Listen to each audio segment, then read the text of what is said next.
அண்ணே வணக்கம். வணக்கம். நலமா இருக்கீங்களா? அண்ணே, நீண்ட இடைவேளைக்கு பிறகு ஒரு நேர்காணல். தமிழ்நாடு முழுவதும் சுற்றிட்டு இருக்க நீங்க கடந்த பல மாதங்களாக சென்னையிலேயே இருந்து உங்களுடைய ஆய்வுகளை பண்ணிட்டு இருக்கீங்க.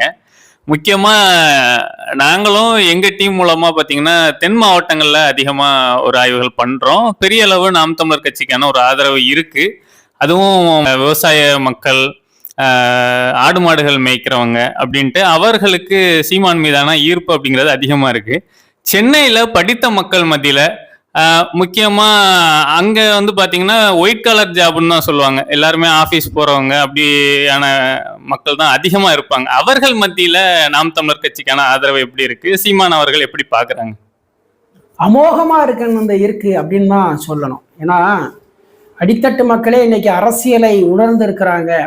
அப்படிங்கும்போது கற்றறிந்த படித்தவர்கள் எப்படி இருப்பாங்க அப்படின்னு நம்ம ஆய்வு பண்ணோம்னா அது அமோகமாக தான் இருக்கும். இவங்களை விட தெளிவானவர்களா அவங்க இருக்கிறாங்க. இப்போ மேல்மட்டம், இந்த மேல்மட்டம்லாம் வந்து ஒரு நேரத்தில் ஜெயலலிதா அம்மாவுக்கு பின்னாடி வாக்களிச்சாங்க. அவங்க வந்து ஒரு படித்த கற்றறிந்த அந்த ஜெயலலிதா அம்மாவுடைய அந்த வீரம், அவங்களுடைய அந்த கல்வி சார்ந்த விஷயங்கள், அவங்களுடைய அந்த தொலைநோக்கு பார்வை அப்படின்னு சொல்லி அந்த அம்மாவுக்கு சப்போர்ட்டா இருந்தாங்க. மிகப்பெரிய அளவில் அது இருந்துச்சு. இப்போ அதே இது இப்போ சீமான் அண்ணனுக்கு வந்து அது மாறி இருக்கு அப்படின்னு தான் சொல்லணும்.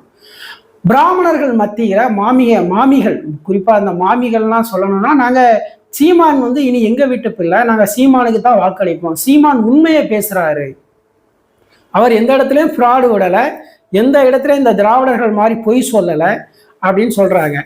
அடுத்து தூய்மை பணியாளர்கள், அவங்களுடைய இந்த போராட்டம், அண்ணன் சீமான் அவர்களுக்கு வழங்கிய ஆதரவு, ஆசிரியர்கள், பகுதி நேர ஆசிரியர்களுக்கு சீமான் அவர்கள் வழங்கிய அந்த ஆதரவு, பொதுவாகவே ஆசிரியர் கூட்டமைப்பு அப்படின்னு சொல்லணும். ஏன்னா அன்னைக்கு அரசு பள்ளிக்கூடங்கள் வந்து மூடப்பட்டுக்கிட்டு இருக்குது. ஆயிரக்கணக்கான பள்ளிக்கூடத்தை மூடுறான், ஆனா அதை வந்து என்ன செய்ய மாட்டான், நூற்றுக்கணக்கான பள்ளிக்கூடத்தை மூடி இருக்கிறான். ஆயிரக்கணக்கான டாஸ்மார்க்கை திறந்திருக்கான், ஆனா 13 பள்ளிக்கூடம் திறந்திருக்கிறான். 13 பள்ளிக்கூடம் தான் திறந்திருக்கான். அப்போ ஆசிரியர்கள் வந்து அரசாங்க வேலையிலேருந்து வெளியேற்றப்படுறாங்க. அது அவங்கள வந்து மிகப்பெரிய ஒரு பாதிப்புக்கு உள்ளாக்கும் அப்படிங்கிறத அவங்க வந்து சிந்திக்கிறாங்க. அவங்கெல்லாம் அன்னைக்கு சீமானுக்கு ஆதரவாக இருக்காங்க.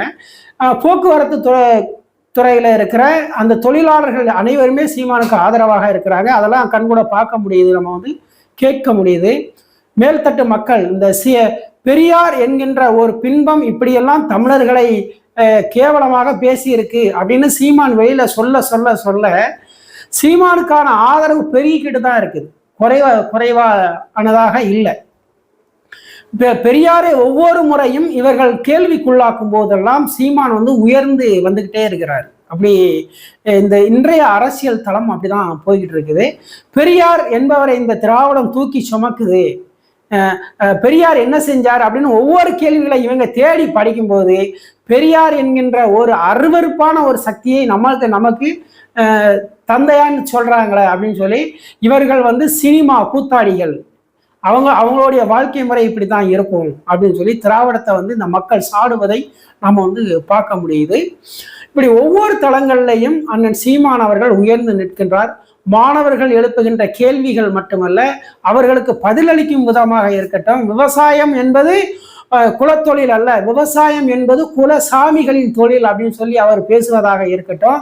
இப்படி ஒவ்வொரு நிலைகளையும் மேய்ச்சல் நில உரிமைகள், ஆடு மாடுகளுக்கான மேய்ச்சல் நிலை உரிமைகள், மரங்களுக்கான மாநாடு, மரங்கள் இந்த நிலத்துல என்ன செய்யும் அப்படின்னு சீமான் பேசுவது. நடிகர் சூர்யா கூட அதை பேசியிருக்கிறாரு. ஜப்பான் மக்கள் மரங்களை கொண்டாடுகிறார்கள். உலகத்துல இருக்கிற கனடா போன்ற நாடுகள் வந்து இந்த மரங்களால் என்ன பயனுங்கிறதெல்லாம் அவங்க பேசுறதெல்லாம் இன்னைக்கு நம்ம பார்த்துக்கிட்டு இருக்கிறோம்.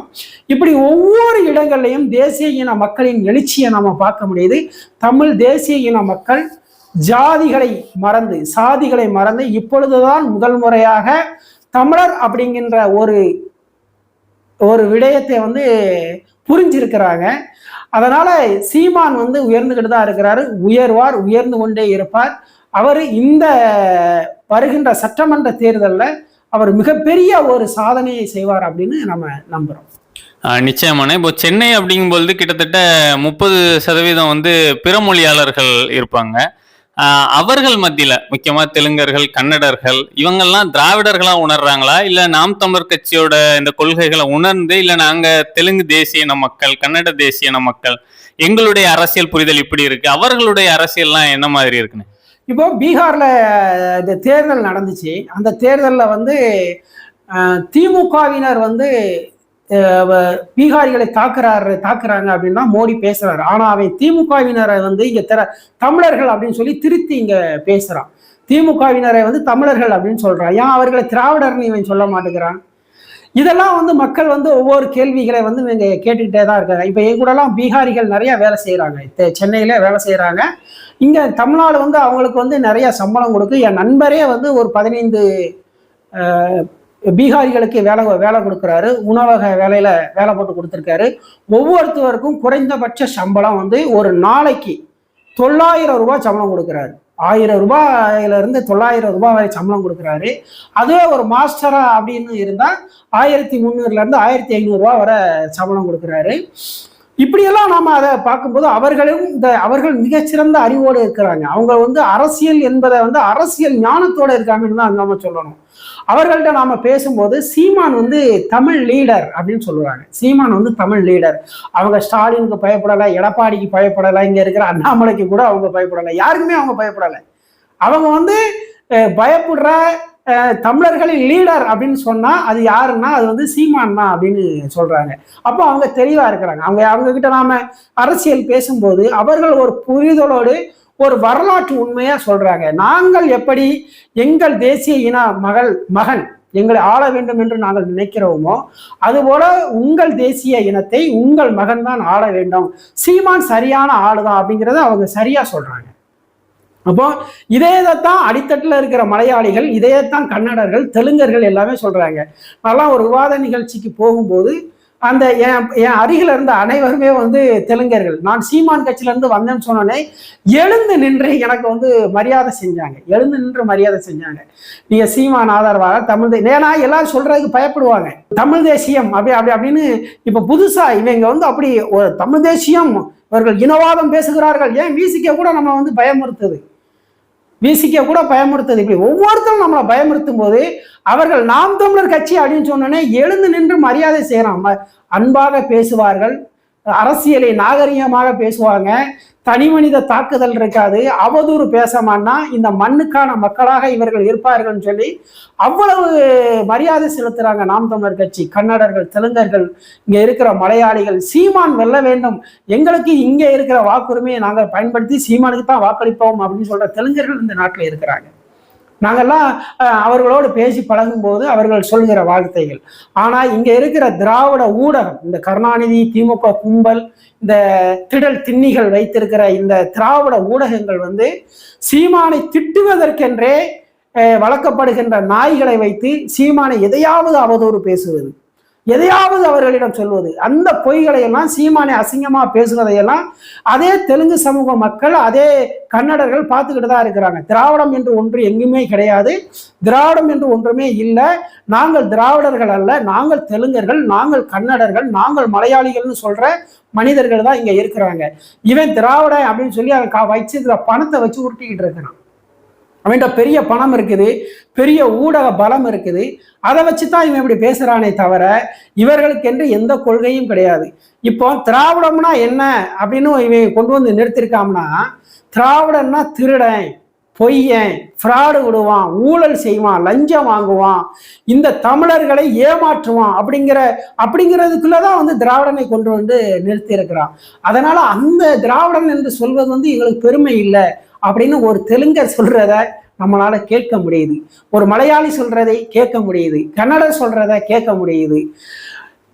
இவர்கள் எல்லாருமே தங்களை யாருமே தெலுங்கர்கள் என்று திராவிடர்கள் என்று சொல்வதில்லை. தங்களை தெலுங்கர்களாக, கன்னடர்களாக, மலையாளிகளாகத்தான் சொல்றாங்க. சீமான் தமிழ் தேசியம் அப்படின்னு சொல்லும் போது இந்த நிலத்துக்கானது, எப்படி ஆந்திராவில் தெலுங்கு தேசம் என்பது அந்த நிலத்திற்கான ஒரு அரசியலாக சந்திரபாபு நாயுடு, என் டி ராமராவ் அவர்கள் இருந்தார்களோ அதுபோல இது வந்து ஒரு தமிழர்களுக்கான அரசியல் அப்படிங்கிறத அவங்க சரியாக புரிஞ்சிருக்கிறாங்க.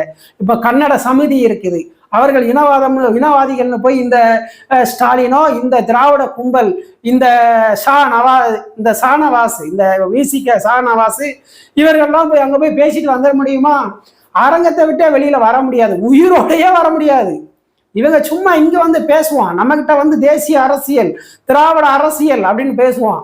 ஆனா அங்க என்ன இருக்குங்கிற பிற மாநிலங்கள்ல போய் பேச முடியாது. ஏன்னா இவங்க ரெட்டை நாக்கோடு வாழ்ந்து கொண்டு இருக்கிறான், ரெட்டை நிலையோடு இங்க அரசியல் செஞ்சுக்கிட்டு இருக்கிறான். அங்க ஒன்று பேசுவது, இங்க ஒன்று பேசுவது. அந்த வகையில இவர்களுடைய அரசியல், இவர்களுடைய ஃப்ராடு, இவர்களுடைய திருட்டுத்தனம், இவர்களோட பொய் எல்லாமே மக்களிடம் அம்பலப்பட்டு போச்சு. அதுக்கு சீமான் தம்பிமார்களும் மிக தீவிரமா இருக்கிறாங்க. மக்கள் மத்தியில் இவர்களை அம்பலப்படுத்தி கொண்டே இருக்கிறாங்க. இந்த பெரியார் என்றால் யாரு, பெரியார்னா என்ன, பெரியார் என்ன செஞ்சாரு அப்படின்னு சொல்லி. அவர் பேர் ஈவே ராமசாமி அப்படின்னு சொல்லிட்டு பேர் தான் இங்க எவனும் ஒன்றும் சொல்ல மாட்டான். எல்லாத்துக்கும் நாங்க தான் செஞ்சோம் அப்படின்னு சொல்லும் போது அவர் மிகப்பெரிய கேள்விக்குள்ளாக்கிட்டாரு அவங்கள.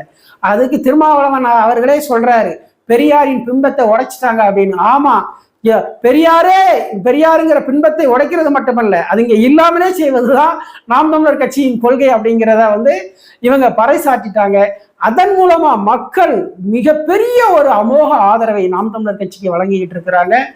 பிற மொழியாளர்கள் திராவிடம் என்று சொல்வதை ஏற்கவில்லை. ஒரு நிலத்தின் அந்த பாரம்பரியம், அந்த நிலத்தின் பண்பாடு, அந்த நிலத்தின் மொழி, அந்த நிலத்தின் வளம், இதை கணக்கிலிட்டு இருக்கிற ஒரு தேசியத்தை தான் அவங்க விரும்புறாங்க. மலையாளிகள் தேசியத்தை தான் விரும்புறாங்க, கன்னடர்கள் கன்னட தேசியத்தை தான் விரும்புறாங்க, தெலுங்கர்கள் தெலுங்கு தேசத்தை தான் விரும்புறாங்க. அதுபோல் இங்கு இருக்கிற பிற மொழியாளர்களும் தமிழ் தேசியத்தை விரும்புறாங்க. அவர்கள் மத்தியிலும் சீமான் வந்து மிக வலுவாக இருக்கிறார். உறுதியாக இந்த 2026 என்பது இந்த திராவிட வாடகை வாயர்களுக்கும், இந்த திராவிட திடல் திண்ணிகளுக்கும், இந்த திமுகவுக்கும், இந்த பிற தமிழர்கள் அல்லாத இந்த கட்சியினருக்கு, இவர்கள் எல்லாம் வந்து அவர்கள் மக்களாலேயே தோற்கடிக்கப்படுவார்கள் என்பது மட்டும் உண்மை. நிச்சயமான உங்களோட பொன்னான நேரத்தை ஒதுக்கி இந்த நேர்காணல் தந்து மக்களுக்கு ஒரு விழிப்புணர்வு ஏற்படுத்தினதுக்கு மிக்க நன்றி.